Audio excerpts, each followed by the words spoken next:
Welcome into the Fade. I am Clay Travis. This is my Ferris Bueller outfit. Kelly decided to just be terrifying, and she is the Joker.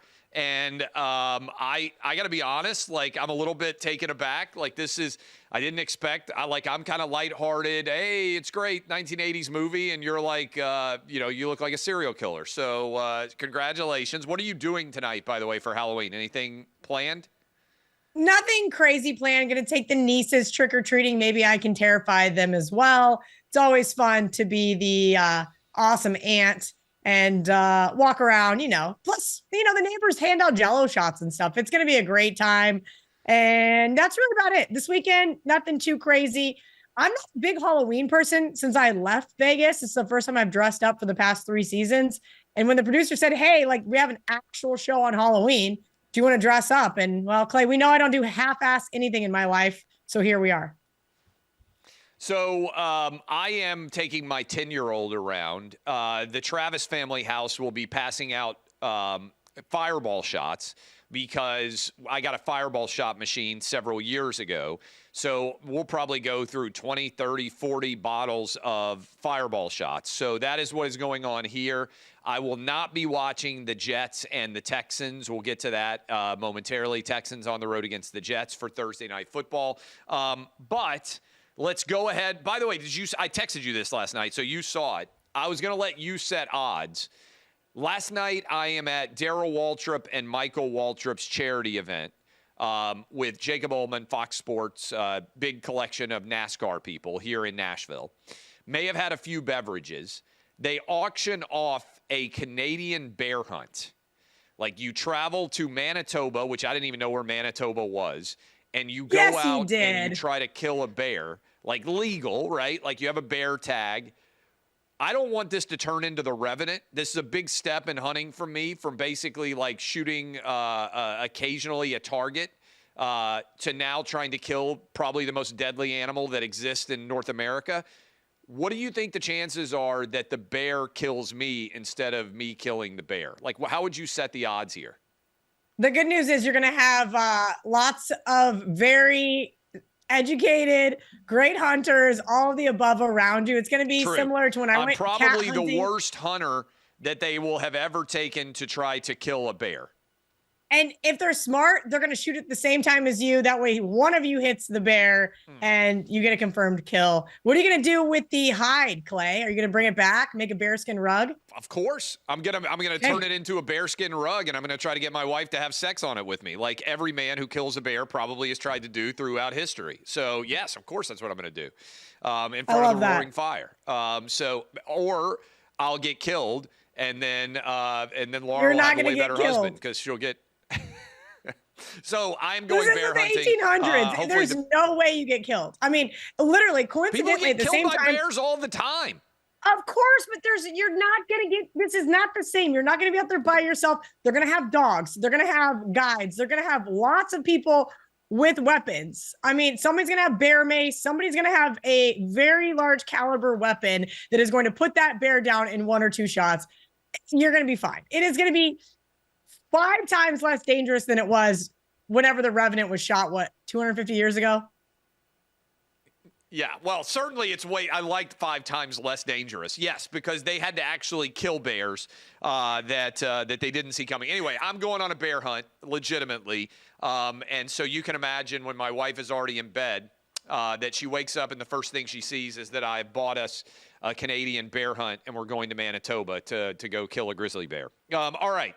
So hopefully I'll survive. If I don't, then some of you will be very happy. Let's go into maybe much of the gambling world will be very happy because I'm getting murdered in my gambling picks so far this year, Kelly. This is the worst year of college football gambling I think I've ever had. And I've been posting my picks for like Travis 20 years people now. Have to be thriving then. Those guys, I mean, I see them all the time pop up on my timeline. I am making people who hate me, if they actually had any money at all, they would be making a lot of money. Unfortunately for them, most of them are very poor.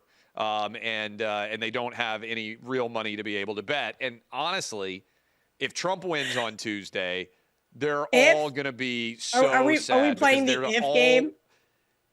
they're all white dudes for Kamala. Everybody who hates me is a white dude for Kamala. I don't think there's anybody who's voting Trump that hates me. Same. I don't know either. There is no self-respecting alpha male that I know that hates me and is also voting for Kamala. Like, those two things just don't go together. Like, alpha males generally are like, I can put up with her. She's a little mouthy, but she's tolerable. It's the betas. It's the guys who live at home in their basements. Clay, our haters are the same people. I'm just not as rich as you. You are way better looking, though, so you do have that going for you. Although not today.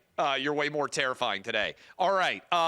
College. You want to start college football or the NFL? What is your favorite bet right now as we sit here on Halloween looking into the weekend?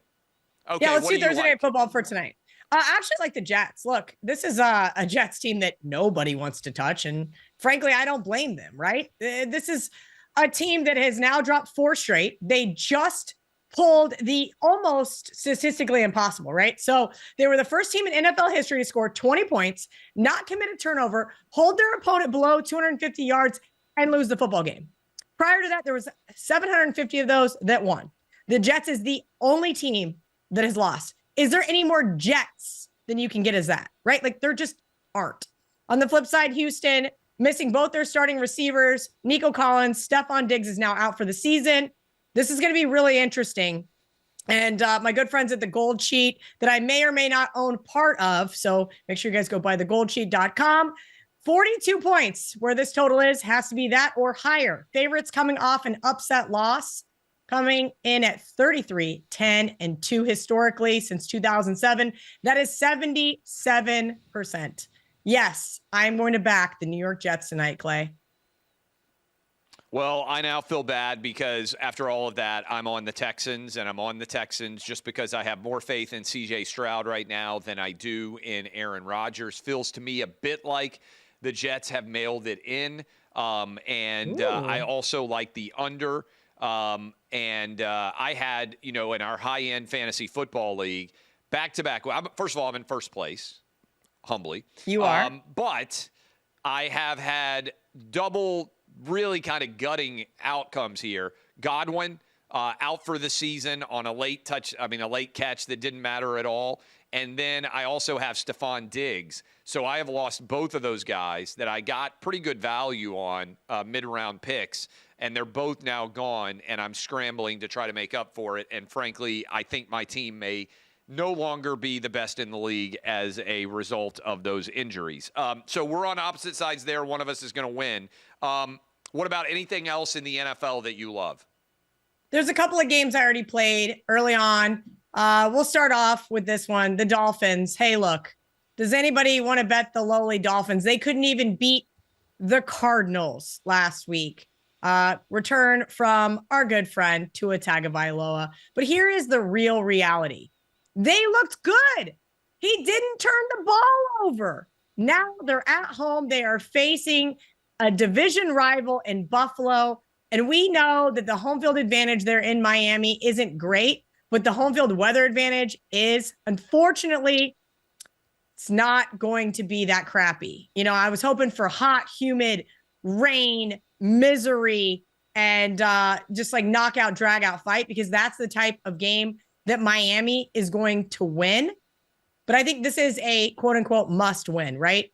This is a team that without Tua, right, whether it was Skylar Thompson, Tyler Huntley, absolutely struggled. But they're only 2 games back right now in the wild card for the AFC. So I think this right here is the most important game on their schedule. 6 points is way too steep. We've seen this one bounce around a little bit, 6.5.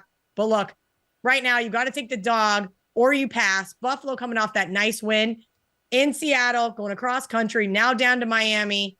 I know it's a divisional game and Buffalo should be focused, but Buffalo is probably sitting back reading their press clippings. All right, here are my picks.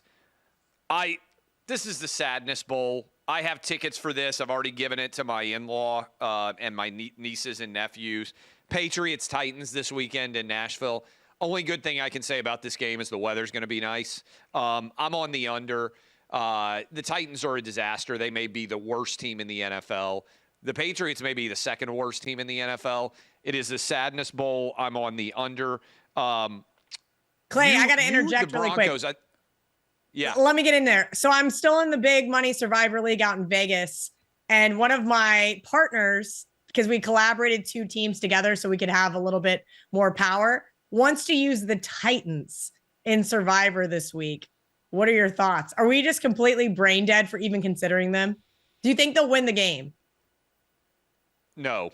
I mean, I wouldn't. I don't think Callahan is a very good coach. I don't think the Titans are a very good team. And it feels to me like the team has bought into the fact that they are not good. Psychology matters a lot in the NFL. And so I think this is going to be a total mess. So okay. I think it's going to be a total mess. The Broncos-Ravens, you're a Broncos fan. Are the Broncos a good team or not? They're 5-3. How would you assess, just the question of, are they or are they not let's just say, pretty good team? Do you buy it? I literally tweeted that last Sunday. I was like, are the Broncos good? Well, here's the thing. They're good at beating bad teams, right? I have nothing bad to say about the defense. Bo Nix looks fairly comfortable. We all know Sean Payton is a good coach. Baltimore, though, I kind of am like, what's going on with Baltimore? And the question is, Jameis Winston threw over 330 yards, 3 touchdowns. Maybe Baltimore's defense is the problem, little asterisk. I think this is going to be much more of a knockout, drag-out type game than people think. Bo Nix is going to be able to exploit that Baltimore defense. Will Lamar Jackson be able to exploit Denver's? I could see it being like a 24-21 final and would not be shocked in the slightest to see the Broncos go on the road and win. I mean, even the Raiders were able to do it. I am going to take the Broncos plus the points here. The other games I have, Kelly, I've got the Rams to win minus 1.5, whatever it is, basically outright at the Seahawks. And this is interesting because we obviously have quarterback health issues still with Jordan Love somewhat. It's been all season, basically, we've been talking about that. I think the Lions may be the best team in the NFC. And I like them to go on the road. I know they're a road favorite right now, but I like them to go on the road and win by a touchdown or more at the Packers. So that is, I think we're moving through. Those are the 3, against the spread teams. I'm taking Broncos, Rams, and Lions. You like any of those? Yeah, the Green Bay is my best bet, plus 3.5 this week. I want to give all the credit. So the exact opposite for me, yes. I didn't plan it that way. Look, Detroit is one of the best teams in the league. I have them in the top 3. They were laying 12.5 to your Titans last week. And if you just score watched, right, just refresh, you're like, holy crap, did the Titans get killed? But did they? I kind of have to wonder. You've got a Titans team that was able to put up 24 points with Mason Rudolph on the road last week. The Titans had that one drive where they stalled on the 1-yard line. Then they fumbled. Rudolph had 2 picks. I think the final score was a little misleading. And I'll say it just as that. Not discrediting the Lions. Just say that I think the final score is a little misleading. So now you're asking you're asking Detroit to be a road favorite in Green Bay. Something they haven't done since 1996, just in case anybody at home was paying attention. Whether it's Jordan Love or Malik Willis, I don't think it really matters. This kind of reminds me of when Tyler Huntley played behind Lamar Jackson, and they kind of fit in well with one another, and it didn't matter who really played. Of course, you'd rather have Jordan Love, but Malik Willis is totally serviceable in this spot. I like the Packers catching a historic 3.5 at home here. I think they win the game outright. Chargers, Browns, Kelly, I'm taking the over. You mentioned Jameis throwing for 330 yards. I think if they had moved on from Deshaun Watson earlier, I don't think this team is bad, honestly. I think the Browns have a bad quarterback. I think we saw this last year when Deshaun Watson got knocked out, that Joe Flacco came in and made the Browns way better. I think Jameis Winston can do the same. I also am taking Cowboys-Falcons over. I like what I've seen so far in the last several weeks. I think the Falcons are going to win the NFC South. Everybody else seems to be crumbling around them. Kirk Cousins seems to be kind of finding his own rhythm with Drake London in particular. I like Cowboys-Falcons over. I like Chargers-Browns over. Like what I'm also seeing from the Chargers offense, starting to feel a little bit like they're, performing at a higher level. Do you like either of these sides? I have questions about the Chargers, and I feel like I've been asking this question a lot. Who have they played? The Raiders, Saints, and Panthers? I mean, they beat the Broncos, but those other three are combined 5-19 on the season. I love Jameis Winston. I love him in Cleveland. I think he fits in really well. You mentioned whether it's like camaraderie, whether it's psychology, whatever that is, he brings that to that Cleveland locker room. Getting rid of Watson, I think, certainly helps. So I like Cleveland in that game. Not enough points to get me to the window to bet against Harbaugh, though. I'll say that because I do think the Chargers, I'm just waiting for them to have a much better offensive game. As you mentioned, they are moving upwards and onwards. I don't know what to make of the Dallas Cowboys. Zero idea what to make of this team. I think this point spread is absolutely fascinating, in fact. And so I'm sitting back going, all right, Atlanta's only a 2.5-point favorite. What am I missing? I love Kirk Cousins, one of my favorite quarterbacks in the league. It looks like Atlanta are past to me. All right, that's what I've got for the NFL. Anything else out there on the NFL for you? Nope. Light NFL card for me. Went 5-0 last week on the show. So I feel like I got to protect that since I started off so ice cold in the league that right now feeling good, seeing the board clearly and keeping my bets limited. If that doesn't sound like Todd Furman, who I was my third pick as of what I was going to go for Halloween. Oh, that would have been great. That would have been really, really funny. All right, let's start with the biggest game by far of the weekend. I am hopping a flight tomorrow. I will be in Happy Valley. I'm going to this game. I said it last week, I think, on this show. Certainly, I said it early. I think Penn State's going to win this game outright. I like the under. I like the Penn State defense to come to play. This were a night game. I understand if you're a Nittany Lion fan, you would like it even more. The line has hung right around 3.5, I believe, Kelly. I don't think it's changed that much. I haven't checked it today, to be honest. I'm still on the under as well. I think Penn State's going to win this game outright, but I like that I'm getting a full field goal plus. And I believe Ohio State is overvalued and that we are going to see the Nittany Lions put some pressure on Ohio State in this game. Obviously, they're begging. I'm betting, you tell me, for money on Ohio State by putting this line at 3.5 because I think a lot of people are with me on Penn State. A lot of people are on Penn State, and it makes sense. I looked at this game and ultimately passed. One of my good friends that I respect laid 2.5 with Ohio State on Sunday afternoon. Immediately texted, I love the Buckeyes, and I go, why? What's the love? Just because they looked so lackluster against Nebraska? Here's my problem. That offensive line has cluster injuries. They may be down to their third string tackle, and they can't run the ball against anybody, Clay. That is a genuine concern because guess who I got to see the last 3 seasons at Kansas State? Will Howard. And guess what happens when you make him one-dimensional? He makes mistakes, and we saw it against Oregon, and I'm afraid we're going to see it against Penn State. Unfortunately, I made the game 4. I don't find a lot of value here in James Franklin's squad. I think they have a great offensive coordinator in Andy Koltenicki. I think Drew Aller, if he is, well, at least healthy enough to play in this game and to play well, can get his team to victory. But they also had some injuries on the defensive side of the ball. I think there's a lot of unknowns in this one that make me just say, I think I'm going to tune into the big noon on Fox, hang out and watch a game as opposed to having any hard money on it. All right. Another big game, A&M at South Carolina, Kelly. I'm taking South Carolina again as the home underdog. I think they're going to beat Texas A&M outright. A&M obviously coming off of the huge win against LSU. Second half, Marcel Reed comes in. LSU looks like they didn't know the quarterback could run the football, and that was not ideal for them as A&M just whipped them totally in the second half. South Carolina has been an enigmatic team, Kelly. They were good enough to basically have LSU on the ropes in Columbia in September. They got totally crushed by Ole Miss. I was on the wrong side of that one, so backside of that one. Alabama, they really maybe should have won that game.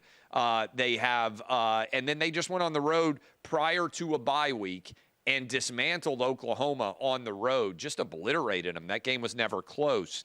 I think we're going to get good South Carolina in this game. I think A&M is up high. It's the ultimate letdown spot.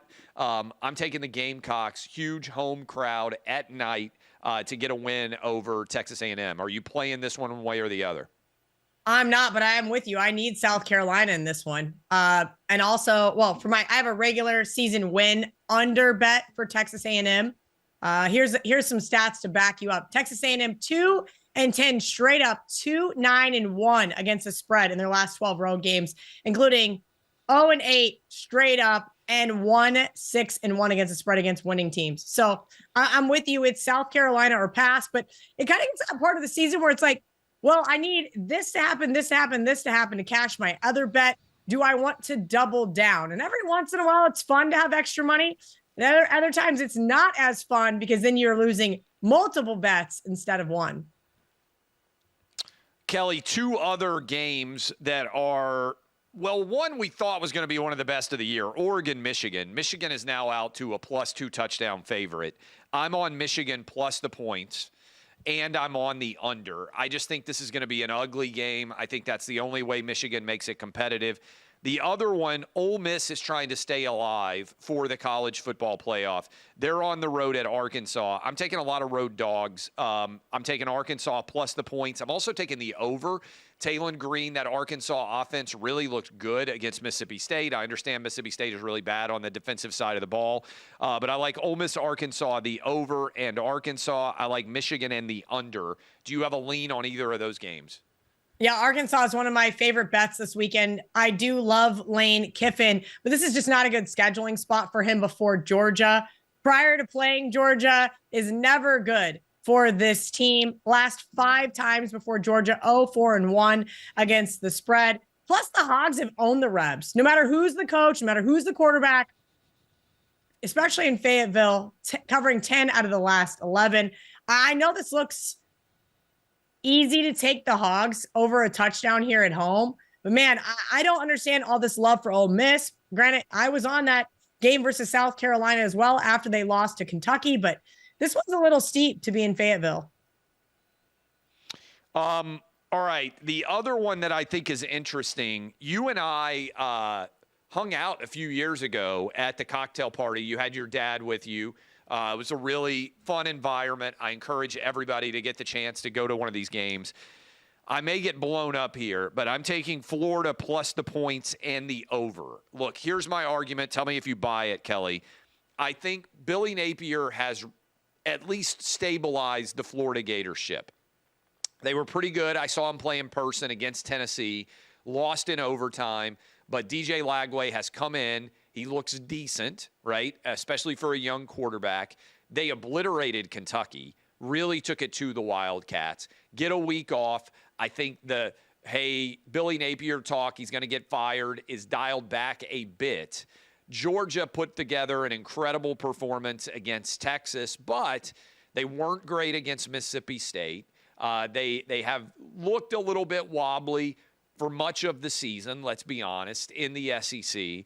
This is a big number, and I just don't know that the Bulldogs are going to be up as big for Florida, who they have dominated recently. I think Florida may be a little bit of a sleeping dog, so I'm taking them as a big underdog, and I'm taking the over. Yeah, it's Florida pass for me. I had them on my long list. I think ultimately I don't know what their real identity is, Clay. I mean, look, they have a winning record. Doesn't feel like it, but they do. They're 4-3 on the season, but they played the easier part of their season. Now, the last 3 weeks, they're playing 3 opponents that are 19-5 on the season. So it's going to be touch and go if Billy Napier gets to keep his job and if this team makes a bowl game. But Billy Napier has been a good conference dog dating back to his days at ULL. I've always enjoyed rooting for him. If you remember last year, I bet Florida 2 separate times They covered both, one of them outright against your Tennessee Vols, the other against FSU. I think it's a good spot to take them in that position. That's just kind of the reality here. Problem is I just can't really trust them. But hey, you got to look at this. Georgia has Ole Miss on deck as well. So neutral, technically neutral side game, but it's going to be inundated with Florida fans or Georgia fans because Florida fans are kind of over it, or at least that's a sentiment I've been gathering.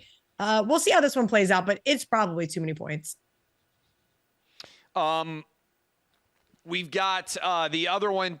I'm curious that we've disagreed basically on Tennessee for every game all season. Tennessee at home at night against Kentucky. Here's my takeaway, Kelly. I don't think Kentucky can score. I think this Tennessee defense is basically going to hold them to 10 or less. I feel really confident about that. I think the Tennessee offense is going to make enough plays, particularly based on how we saw Kentucky get run all over against Auburn. Dylan Sampson, I think, is the best running back in the SEC. I took Tennessee minus 16.5. This line is now ticked out, I believe, to 17.5. And I'm on the under. So I'm a little bit kind of covering both sides. It wouldn't stun me if Tennessee truly blew them out and that offense finally started firing on all cylinders.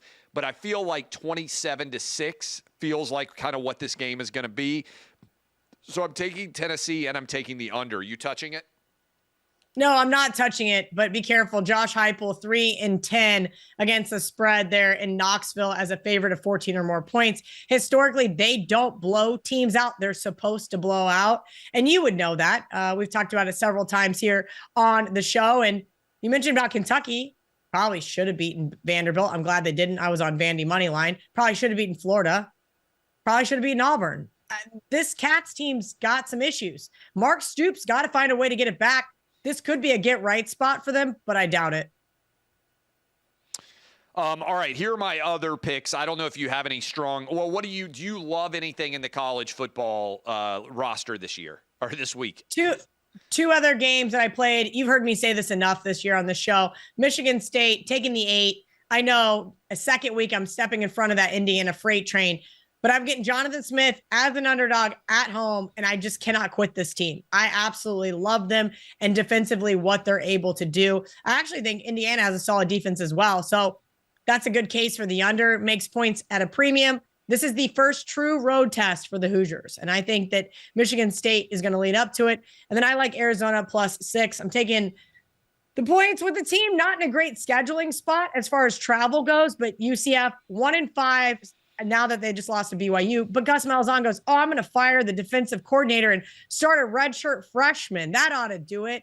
I don't think it is. I think this Knights defense is going to get absolutely torched by McMillan and company. And I think the Wildcats are live in this one. I think they can win the game outright. I don't understand all the love for UCF. All right. I've got UCLA, Nebraska, the under in that one. I've got UNC to continue the doldrums of Florida State, even on the road. The Tar Heels have been a bit of an enigma this year themselves. Vandy as a big underdog on the road, touchdown at Auburn. And then I'm taking Duke as a big road underdog at Miami. Those are my remaining 4 picks. Any read there? Nothing crazy. Don't blame you to just keep betting against Florida State. That season has completely derailed at this point in time. And that's it. I played a really light card. I had probably 12 games initially on my list. I looked at Syracuse. I looked at Vandy. I looked at UCLA. I do like Texas Tech in a case of too many points against Iowa State, Clay. I got 13.5. And that's really that's all it is. I mean, it's a pure math play. Texas Tech has a horrific defense. They should have got the outright win for me last week against TCU. Their defense came to play until, the very last play. And here's an Iowa State team that has now creeped into the top 10. This is the best they've been since 1938. I need everybody to pump the brakes. And the jury's still out on if Iowa State is good or not. We're going to find out. I like Joey McGuire catching points once again. Kelly, elections on Tuesday. By Thursday, do you think we will know who won by the time we do the fade? I mean, I'll be landing in Vegas. I'll be doing the show live from the casino. If we don't know, it will be because of the state of Nevada and possibly a few others. Last go around, I think it would have to take them over a week. So no, I think that it should be known. But would I be shocked in the slightest? No, of course not, Clay. We'll be back. Maybe we'll know a result. Maybe we won't, but hopefully we'll win you some money in college football and the NFL in the meantime. Happy Halloween to all of you, from Kelly, from me, from all of us at OutKick. Be safe, have fun, get out there with the kids, the grandkids, everybody else, run around and have some fun. This has been the Halloween edition of The Fade.